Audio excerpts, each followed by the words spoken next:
Welcome to Payel and পিকুস world. আমার হাতে রয়েছে বাঁধাকপির পাতা। আজকে এই পাতা দিয়ে তোমাদের বানিয়ে দেখাবো একটি চটজলদি রেসিপি। চলো আমার সাথে।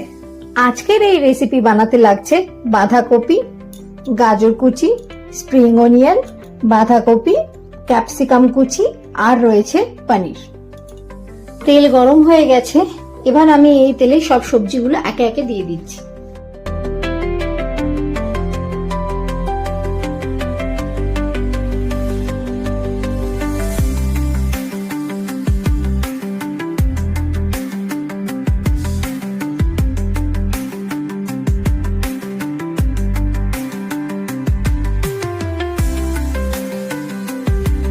এদিকে জল ফুটতে আরম্ভ করে দিয়েছে, এর মধ্যে আমি দিয়ে দেব এই পাতাগুলো।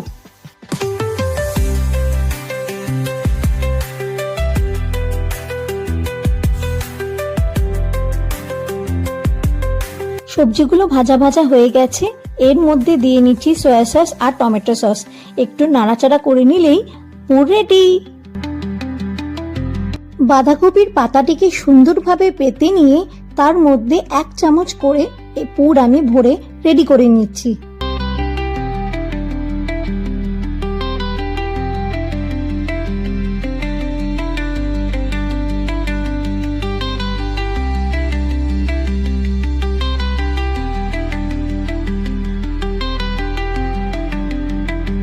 এখানে আমি সবগুলো পাতাতে পুর ভরে রেডি করে নিয়েছি। এইবার অল্প তেলে এক এক করে আমি ভেজে নেব।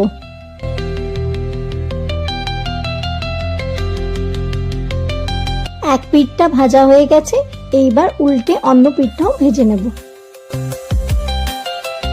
দেখো কত সহজেই তৈরি হয়ে গেল ক্যাবেজ রোল। তোমাদের কেমন লাগলো কমেন্টসে জানাতে ভুলো না কিন্তু।